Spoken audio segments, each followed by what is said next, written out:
Good afternoon, everyone. I know it's been a while since I posted my last scooter video. It's been about 1.5 years since I got my Zondu right here. So I just figured I'd make you all another video. That way you can see how over the years the quality has changed or hasn't changed, and how the speed may or may have also not changed as well. So I just wanted to run over a few things with the scooter. That way you all are updated if you decide to purchase one, or if you decide to buy any other Zondu products. So I think the first thing is to discuss the durability of the scooter physically. Over the years, I haven't had any issues with any of the bolts coming loose, especially in the important parts down here where the motor is. So that's a key factor as well. And then up here at the handlebars, I haven't had any issues with any of the electronics malfunctioning or becoming loose, or any of the screws and bolts up here with the brakes coming loose as well. So that's been great this whole time. I think the main cosmetic issues that I've had is just the logo right here coming off, and right here on the sandpaper board, it's just peeling up a little bit on the edges. But for the quality of the bolts and all the other features, I have had minimal rust on it. I also don't drive it in the rain, so that may also contribute to why there's not much rust. But you can see some rust underneath on a few bolts, and that's just due to the water coming up off the road. So, but just looking at it, we can see like where the motor is, there's minimal rust on these parts, the disc pad, all the little hex bolts going around the motor housing. I haven't had any issues with those severely rusting. And just looking at stuff like the steering damper, it looks just as good as the first day I got it. And then some other features like the lights, the horn, and the turn signals, no rust at all as well, which is great. There is a slight bit of rust on here, and that's just because of the water coming up when I occasionally do ride it on a wetter day. But like I just discussed, up here where the important components are with the handlebars and everything, and the brake handlebars as well, haven't had any issues at all over the 1.5 years that I've been riding it. I did have to tighten a few of the baseboard screws because they do come loose, especially when I'm driving through the yard. So that's been the main thing I've had to tighten. But in other regards, with stuff such as filling my wheels up with air or possibly getting new inner tubes for them, I've had to get 0 new inner tubes. The tires really hold the air well, and I haven't had any issues with them puncturing or any other complications. They do have some thick thread on them, which probably keeps all the glass on the streets out of my wheel, obviously. So that's definitely a large contributor to the durability of the scooter. But everything else has been real solid over the years. The suspension's still good. I've had no issues with it rusting or any of the parts becoming loose. And yeah, it's been doing great. I haven't had any issues with the electronics up here. Everything works as it should. I've never had to deal with any issues or try to reprogram something or ask the manufacturer how to get around something. And then also the eco and turbo buttons and the single and dual buttons have been functioning as they should. Even when I'm riding the scooter through rough terrain like my yard, it's still been doing its job effectively. So obviously the most important thing about this scooter is its speed and how its battery has been performing over the years. So I'm gonna do a few test runs with some apps on my phone to get the max speed that we're at currently. It just had a full charge, so it should be performing at top speed and having no issues with the battery. So I'm gonna be doing that here soon, and I'll update you guys with the numbers as I ride the scooter. And as always, if you have any questions, type them in the comments, because I really want to help you guys make a solid purchase. Because I know when I was buying the scooter, I had 0 videos to go off of, so it was just a shot in the dark. So I really hope this helps you out there who are looking at the Zondu to save a little bit of money, as opposed to buying from an American company who just ships them from China anyway. So I'm gonna run over the speed real quick, and yeah, that's about it, guys. Hey guys, so the first thing I wanted to go over with you all was the battery charger, because obviously the battery is one of the most important things of a scooter over its lifetime. So I haven't seen any degradation in the quality of my battery charger or my battery yet. Luckily, the 2 battery chargers that I've been using have been constantly performing at the scale that they were initially, so I haven't had any issues with the battery charger or the battery connection ports losing their seal or having water leak into them. I usually don't ride my scooter in the rain too much, so that might also be a factor, but I haven't had any issues with charging the scooter at all, which is really nice. They did give us 2 battery chargers, but I only use one, that way I don't overcharge my scooter. I haven't overcharged it yet because obviously that's not healthy for the quality of the battery, so I don't have to worry about that when I just do one of them, and if I forget. But it's just a normal lithium ion battery charger. The light is red, obviously, when it's not fully charged. And then it'll turn green once it's fully charged, and that way you know your scooter's ready to go. But like I said, the connection ports have been great. Their covers haven't degraded at all. So that's been real nice with this scooter.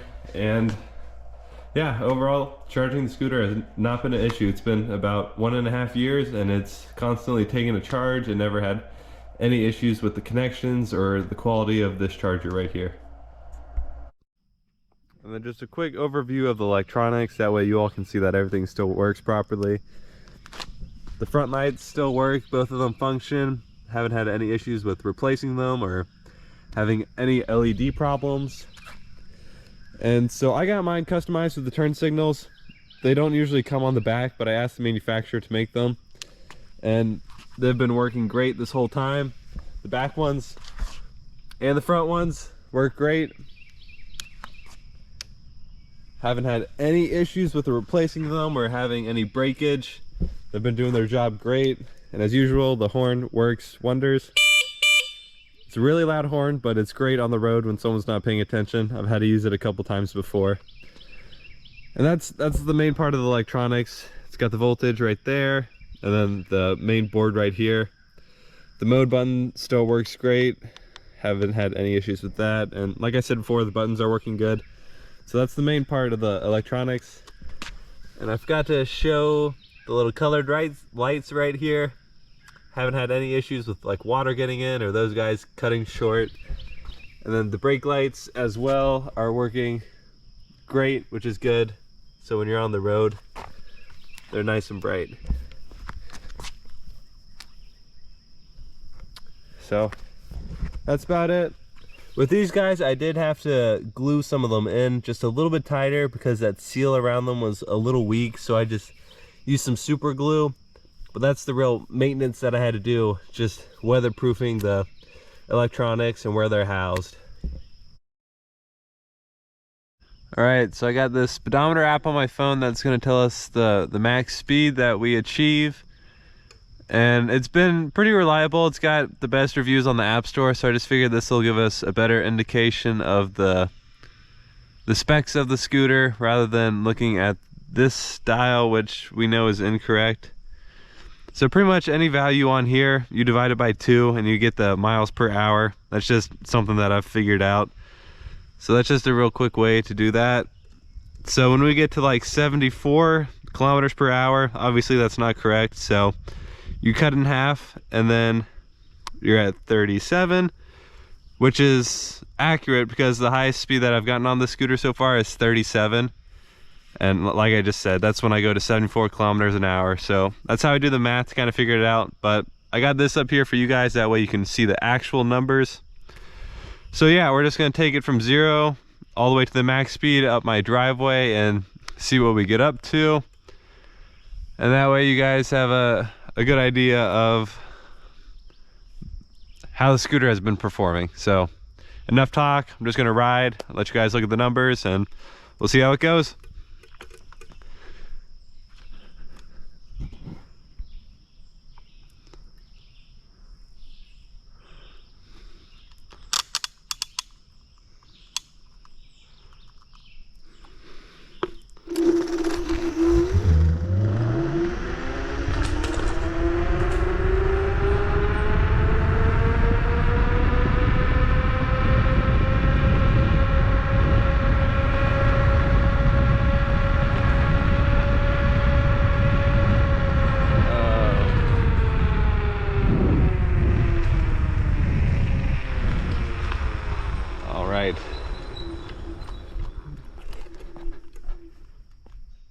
Okay, so going up the hill, we hit a max of 32.4 miles per hour. I wasn't looking at this number because I don't really rely on it too much, but this is about what I have been getting when I first got the scooter and I was trying to max out the miles per hour. And that was going more of an uphill, so we're gonna do a new trip and then we're gonna see what it maxes out at going downhill. All right, we're gonna take it downhill right now and see what the max speed is going downhill. I've been able to get it up quite a bit, but we're just gonna ride and see how it goes.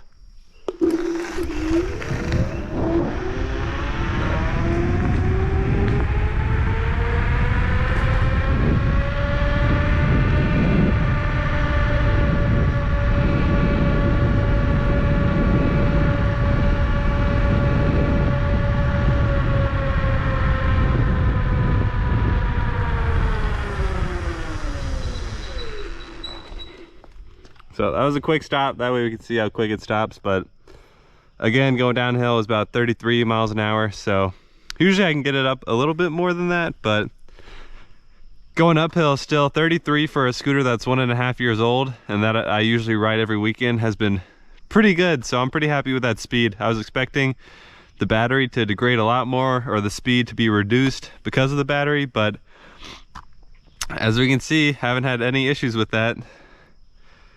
And I know you're all wondering in terms of how long I can ride the scooter and if the battery holds the same time.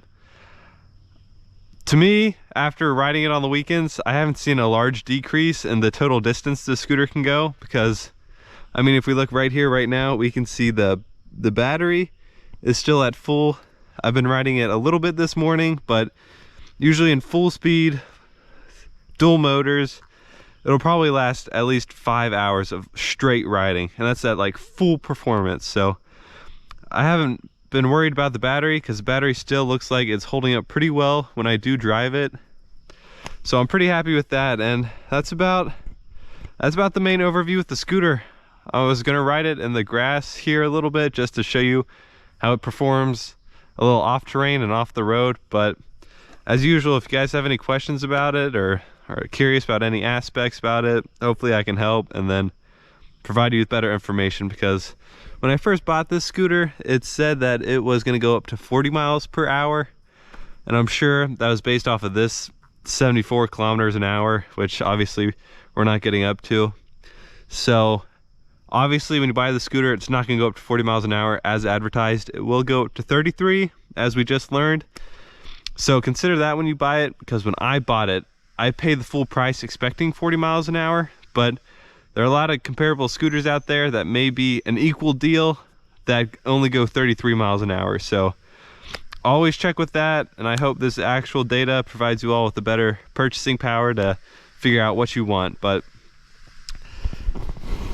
for me, the scooter has been great. It's held up over the years. I haven't had any issues with the quality of it, like the locking mechanism or any of that type stuff. So if I were to buy a scooter again, it would probably also be a Zondu, because at the price point, it's a great deal, and I've had nothing but good interactions with the quality manufacturer, and his name is Leon, and he's been great with me. So if you have any issues, like you need to buy a new motor, new inner tubes, he sells all those parts.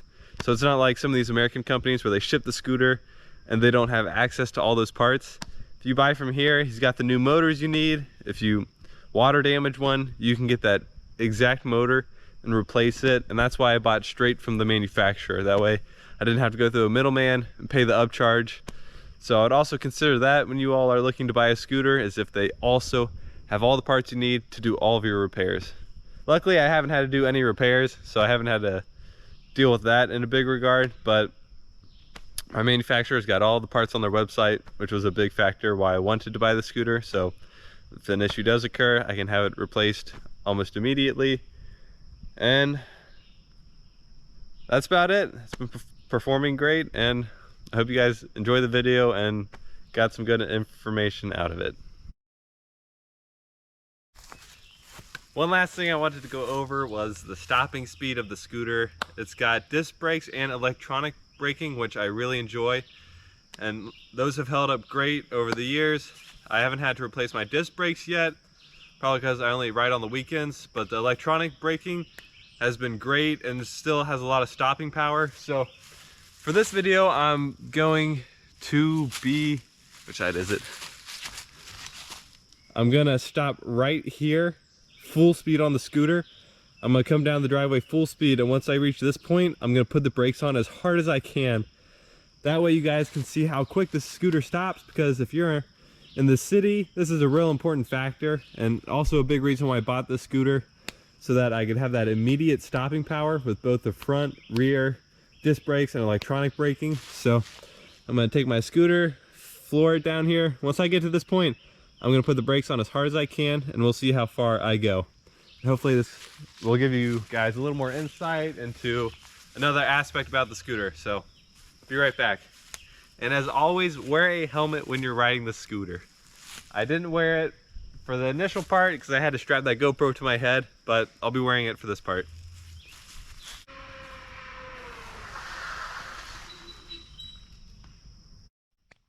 All right, I want you guys to be able to see the stopping speed of the scooter from this angle as well. So I'm gonna floor it and then put the brakes on immediately and see where we're at.